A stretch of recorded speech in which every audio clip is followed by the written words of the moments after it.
হরে কৃষ্ণ। দেখো দিদি ভাইরা, আমি অর্চনা, আমাদের শাশুড়ি বৌমা রান্নাঘর। আজকে আমাদের কি রেসিপি হয়েছে? শাক ভাজা হয়েছে, আর পটল পুর ভরা পটলের দরমা হয়েছে, আর এটা ডিমের চপ হয়েছে, আর রুই মাছের টক দই দিয়ে তেলকাই হয়েছে। তোমাদেরকে সবটাই দেখানো হয়েছে। এবার দেখো, পটলের দরমাটা আমি করেছি, রুই মাছের তেলকাইটা বৌমা করেছে, আমি পটলের দরমা করেছি। আমি খেয়ে তোমাদেরকে দেখাই কেমন হয়েছে।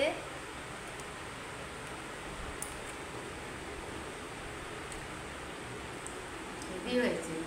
যদি তোমাদের দেখে ভালো লাগে, আমি পুরোটাই দেখেছি কীভাবে করেছি। তোমরা করে খেয়েও, লাইক করো, কমেন্ট করো, সাবস্ক্রাইব করো।